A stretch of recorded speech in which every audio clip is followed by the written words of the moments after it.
नमस्कार दोस्तों। किस तरह से एक विधानसभा सीट का चुनाव या एक लोकसभा सीट का चुनाव पूरे चुनाव की दशा और दिशा तय कर देता है, किस तरह से एक उम्मीदवार का पक्ष और विरोध पूरे चुनाव को प्रभावित कर देता है, यह आपने राजस्थान में 25 लोकसभा सीटों के चुनाव में देखा होगा। आपको याद होगा कि भाजपा ने पूरे देश में 400 प्लस का नारा दे दिया और राजस्थान में चूंकि भाजपा की सरकार बन चुकी थी विधानसभा चुनाव जीतने के बाद, तो राजस्थान में तीसरी बार लगातार 25-0 का नारा राजस्थान की भाजपा ने दे दिया था। लेकिन सिर्फ एक उम्मीदवार और एक सीट की अदला बदली ने पूरा खेल बदलकर रख दिया। विधानसभा चुनाव में राजेंद्र राठौड़ का चूरू छोड़कर तारानगर जाना शेखावाटी में कांग्रेस को किस तरह से अचानक इतनी ताकत दे गया कि पूरा चुनाव बदल गया। और फिर लोकसभा में भी वही कहानी दोहराई गई जब चूरू में भाजपा ने अपने वर्तमान सांसद राहुल कसवा का टिकट काट दिया और देवेंद्र झाझड़िया को उम्मीदवार बना दिया और कांग्रेस ने तुरंत राहुल कसवा को ज्वाइनिंग करवाई, उन्हें चूरू से उम्मीदवार बना दिया। और यह एक अदला बदली पूरे राजस्थान में हवा की तरह नहीं, आंधी की तरह फैली और जो कांग्रेस 3 से 5 सीटें जीतने की स्थिति में थी, न सिर्फ कांग्रेस 8 सीटें जीतकर चली गई बल्कि 3 सीटें सहयोगियों के तौर पर इंडिया गठबंधन के दलों को मिल गई। कुल मिलाकर भाजपा के हाथ से 1 सीट और 1 उम्मीदवार की अदला बदली से 11 सीटें कांग्रेस और इंडिया गठबंधन छीनकर चला गया। अब आप कहेंगे कि यह बात इस समय क्यों हो रही है, तो इस समय यह बात इसलिए हो रही है कि सिर्फ उम्मीदवारों के चयन में गड़बड़ी या फेरबदल किसी एक पार्टी को किस तरह से फ्रंट से बैक में ले जाता है। 7 विधानसभा सीटों के उपचुनाव इसकी कहानी लिखने जा रहे हैं। आज से 15 दिन पहले राजस्थान के 7 विधानसभा सीटों पर होने वाले उपचुनाव में भाजपा किसी भी सीट पर श्योर नहीं नजर आती थी कि वह कोई सीट जीत सकती है और कांग्रेस में इस तरह से उत्साह भरा था कि वह भाजपा को टिकने भी नहीं देगी। लेकिन जहां भाजपा ने पहले उम्मीदवार घोषित किए, बगावत को थाम लिया, कांग्रेस सोच विचार करती रही, तो समझा जा रहा था कि कांग्रेस कोई बहुत बड़ा तीर मारने वाली है उम्मीदवारों के मामले में। लेकिन जैसे ही कांग्रेस के उम्मीदवारों की घोषणा हुई, पूरा चुनाव बदल गया और जहां भाजपा बैक सीट पर नजर आ रही थी वह फ्रंट पे आ गई। और यह सारी कहानी सिर्फ एक सीट देवली उनियारा से यह कहानी लिखी गई। और अब आप माने या ना माने, देवली उनियारा से चली हुई चर्चा, हवा राजस्थान की 7 विधानसभा सीटों पर अपना असर दिखाने जा रही है। अब आप कहेंगे कि क्या ऐसा संभव है? जी हां, संभव है। अभी तक तो कांग्रेस उम्मीदवार के सामने नरेश मीणा ने बागी के तौर पर ताल ठोकी है और कुछ ही घंटों की सूचना पर जिस तरह से नरेश मीणा के पीछे हुजूम उमड़ा है, वह एक नई कहानी लिखने जा रहा है। यहां तक तो ठीक है। और अब चूंकि आरएलपी का समर्थन मिल गया और हनुमान बेनीवाल ने नरेश मीणा को बिठाकर अपील कर दी है कि हनुमान बेनीवाल देवली उनियारा में छोटे भाई नरेश मीणा का प्रचार करने आएगा और ऐसे व्यक्ति की विधानसभा में आवश्यकता है क्योंकि हमें वहां लड़ने वाले लोग चाहिए। अब आप कहेंगे देवली उनियारा में आरएलपी का क्या, तो आपको इतिहास बता देता हूं कि आरएलपी ने इसी विधानसभा उपचुनाव में गठबंधन की शर्तों में दोनों सीटें मांगी थी, जिसमें देवली उनियारा और खींवसर थी। और यह सीट इसलिए मांगी थी कि आम चुनाव जब विधानसभा के हुए थे तो देवली उनियारा से आरएलपी के उम्मीदवार विक्रम सिंह गुर्जर ने चुनाव लड़ा था, 25,000 से ज्यादा वोट ले गए थे। और देवली उनियारा में जाट वोटरों की संख्या 17-18 हजार बताई जाती है। और अगर हनुमान बेनीवाल वहां आते हैं और साथ में उन्होंने यह भी कहा है कि मैं मेरे दोस्त और सांसद चंद्रशेखर रावण और राजकुमार रोत को भी बात करके साथ लाऊंगा। और अगर ये तीनों नेता देवली उड़ियारा की धरती पर नरेश मीणा के प्रचार के लिए उतर जाते हैं तो आप निश्चित मानिए कांग्रेस को बहुत बड़ा सेटबैक लगने जाएगा इस सीट पर। यह तो कहानी है चुनाव की उम्मीदवारों की, इसका असर दौसा में भी जाएगा, निश्चित मानिए रामगढ़ में भी जाएगा। और जिस झुंझुनू में बहुत शोर नजर आ रही थी कांग्रेस, वहां भी अब कांग्रेस जनों का उत्साह वो नजर नहीं आ रहा जो आज से पहले 15 दिन पहले नजर आ रहा था। यह कहानी तो उम्मीदवारों के चयन की है, लेकिन अब एक नई कहानी आई है। यह आरोप बहुत बड़ा है। आरोप नरेश मीणा ने लगाया है, सार्वजनिक लगाया है, कहा है कि देवली उड़ियारा का टिकट 8 करोड़ में बेचा गया है। 8 करोड़ छोटी संख्या या छोटी राशि नहीं होती है। 8 करोड़ का टिकट बिका है। यह बात अगर आम जनता में जाती है तो उस पार्टी पर एक सवालिया निशान लग जाता जिस पर यह आरोप लगते हैं। अब इस आरोप के बारे में स्थानीय सांसद पर आरोप लगा कि हरीश मीणा ने यह टिकट बेचा है। अब इस आरोप का जवाब जो देते हैं हरीश मीणा, वह सुनने लायक है। हरीश मीणा कहते हैं कि सांसद का क्या रोल है, सांसद से तो राय ली जाती है, टिकट तो संगठन देता है। मैं किसी के बारे में कुछ नहीं कहूंगा, अगर बेचा है तो संगठन से पूछें। टिकट पार्टी संगठन देता है, उसमें सांसद का कोई रोल नहीं है। हमारी राय ली जाती है, मैंने मेरी राय ली गई थी, पर टिकट में जिनसे मिला है तो संगठन से मिलता है, एआईसीसी से मिलता है। बहुत लोगों की राय जाती है, उसका मुझे पता नहीं मैंने किसका, क्योंकि ये पार्टी का जो तरीका है, पर ये हर पार्टी में होता है, हर पार्टी में। कल सीएम साहब आए थे यहाँ, भजन लाल जी, बैंसला नहीं गया मंच पे, वो तो कैंडिडेट था पिछली बार। प्रभुलाल जी कुछ बोले ही नहीं खुल के। अब हर पार्टी में टिकट की प्रक्रिया है, 10 आदमी मांगते हैं, टिकट एक होता है तो कुछ बोलेंगे।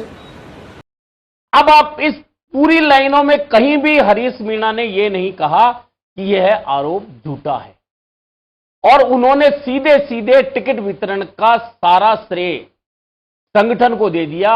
एआईसीसी टिकट देती है, संगठन देता है, यानी कि प्रदेश कांग्रेस और एआईसीसी ने टिकट दिया है, मेरी राय ली गई है। अब इसके दो मतलब निकलते हैं। एक तो यह कि उन्होंने आरोप नहीं निकाला, दूसरा उनसे सिर्फ राय ली गई, तो क्या उनकी राय में वर्तमान उम्मीदवार जो बनाए गए हैं देवली उड़ियारा से कांग्रेस के केसी मीणा, उनकी राय में केसी मीणा का नाम नहीं है?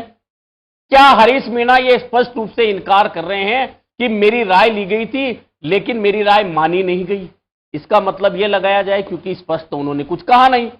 और 8 करोड़ का आरोप है, और जिससे उन्होंने इनकार नहीं किया, बल्कि गेंद संगठन और एआईसीसी के पाले में रख दी कि टिकट तो वे देते हैं, मेरी तो राय ली गई थी, सांसद की सिर्फ राय ली जाती है। तो अब क्या 8 करोड़ का जो आरोप है वह संगठन और एआईसीसी की तरफ जा रहा है?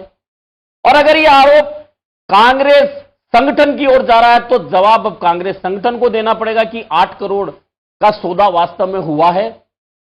क्या एआईसीसी इसका जवाब देगी कि 8 करोड़ का जो आरोप नरेश मीणा लगा रहे हैं वह सही है या गलत है? हालांकि राजनीति में यह भी सही है कि जब टिकट बंटते हैं, टिकट कटते हैं, तो पैसे के लेन देन के आरोप लगते हैं। पार्टी का व्यक्ति टिकट मांग रहा है और उसे टिकट नहीं मिलता और दूसरे को मिल जाता है, तो ऐसे आरोप आते हैं। लेकिन यहां आरोप इसलिए गंभीर हैं कि केसी मीणा लोकसभा चुनाव तक खुद हरीश मीणा के सामने टिकट मांग रहे थे भाजपा का। उनकी प्रोफाइल पर फोटोएं हैं सावरकर की, दीनदयाल उपाध्याय की, नरेंद्र मोदी का स्वागत कर रहे हैं। जौनपुरिया जो पूर्व सांसद हैं भाजपा के, उनकी यात्रा में वे गाड़ी पर चढ़े हुए जिंदाबाद कर रहे हैं, वे यात्रा का स्वागत कर रहे हैं, भाजपा का दुपट्टा गले में डालकर भाषण दे रहे हैं। केसी मीणा वे हैं। और अगर अचानक उन्हें बिना पार्टी ज्वाइनिंग कराए, क्या कांग्रेस के नेता यह बता सकते हैं कि केसी मीणा ने किस दिन और कहां किस नेता के हाथ से कांग्रेस पार्टी का फॉर्म भरा था, ज्वाइनिंग की थी, तब भी बात मानी जा सकती, लेकिन ऐसी ना कोई तस्वीर है ना ऐसा कोई फार्म है। अब बैकडेट में फार्म भरा के बता दिया जाए अलग बात है, लेकिन बिना पार्टी ज्वाइन किए भाजपा का झंडा उठाने वाले व्यक्ति को 8 महीने बाद में, 4 महीने बाद में कांग्रेस का टिकट दे दिया जाए किसी विधानसभा क्षेत्र से, और फिर आरोप लगे कि 8 करोड़ में टिकट बिका है, और उस आरोप के बदले में सांसद कहे कि टिकट तो संगठन एआईसीसी देती है, सांसद की तो सिर्फ राय ली जाती है, मेरे से भी राय ली गई थी। तो कहीं ना कहीं लोगों को लगता है कि क्या आरोपों में सच्चाई है, क्योंकि आरोपों को मना नहीं किया गया है। अब आरोप है सांसद पर, सांसद ने कह दिया संगठन ने टिकट दिया है, एआईसीसी ने टिकट दिया है, तो क्या संगठन ने कोई सौदेबाजी की है? हालांकि राजनीति में लगने वाले इन आरोपों के जवाब या सच्चाई कभी भी खुलकर सामने इसलिए नहीं आती है कि ना तो पैसा दिया जाता है तो कोई बोलता है, और ना कोई लेता है वह कभी यह कहता है कि हां मैंने लिया था और मैंने टिकट बेचा है। इसलिए इस तरह के आरोप लगते हैं और फिर वे जनमानस में जगह बना लेते हैं, और इसमें कहीं कोई गलत बात नहीं है कि राजनीतिक दलों में टिकट बेचने का, पैसा लेकर टिकट देने का चलन लंबे समय से चल रहा है। अब क्या कभी खुलकर कोई बात सामने आई कि हां मैंने इतना पैसा, क्योंकि यह पैसा ना तो चेक से जाता है ना ऑनलाइन ट्रांजैक्शन होता है, ऐसे में आरोपों को स्वीकार भी नहीं किया जा सकता, और जो व्यक्ति आरोप लगाता है वह कागज भी नहीं दिखा सकता। लेकिन जब ऐसे आरोप लगातार लगते हैं तो जनमानस में उस पार्टी की छवि किस तरह की बन जाती है यह आप अच्छी तरह से समझ सकते हैं।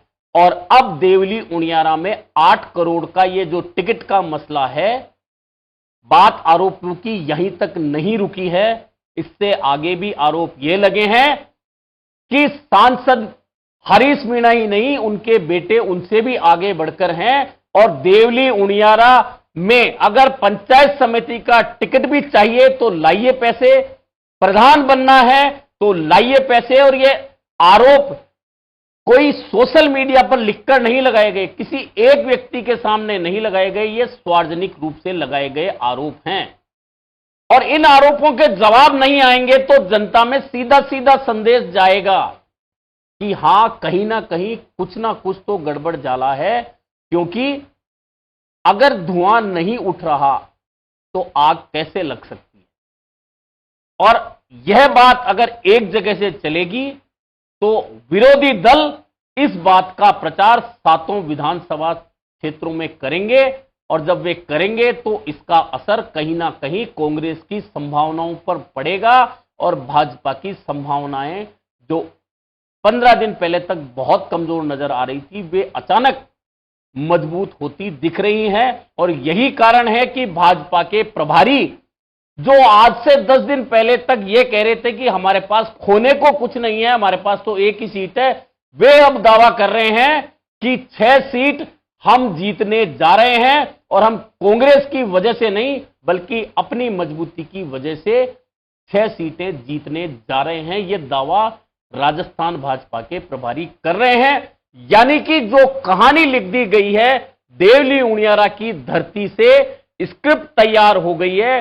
इस स्क्रिप्ट के जरिए अब पूर्वी राजस्थान में नया राजनीतिक समीकरण बनेगा। यह आज आप लिख कर रख लीजिएगा अगर कोई मानने को तैयार नहीं है तो, क्योंकि अगर बीएपी के राजकुमार रोत देवली उनियारा में प्रचार करने आ गए तो चूंकि बीएपी का डूंगरपुर, बांसवाड़ा, प्रतापगढ़, उदयपुर, भीलवाड़ा, चित्तौड़गढ़ तक असर आ चुका है, और अगर देवली उनियारा में चंद्रशेखर और हनुमान बेनीवाल के साथ में राजकुमार रोत की एंट्री हो गई तो यह दक्षिण और पूर्वी राजस्थान में एक नई कहानी शुरू हो जाएगी, क्योंकि बसपा के कमजोर होने के बाद में चंद्रशेखर रावण और आरएलपी का गठबंधन विधानसभा में हो चुका है, और अब यह गठबंधन अगर आगे बढ़ेगा तो दक्षिण और पूर्वी राजस्थान में आने वाले दिनों में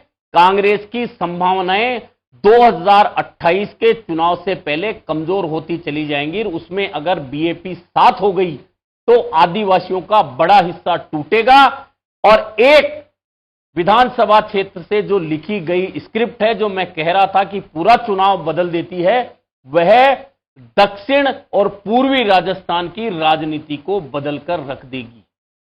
अभी के लिए इतना ही, फिर मिलेंगे नए मुद्दे पर चर्चा के।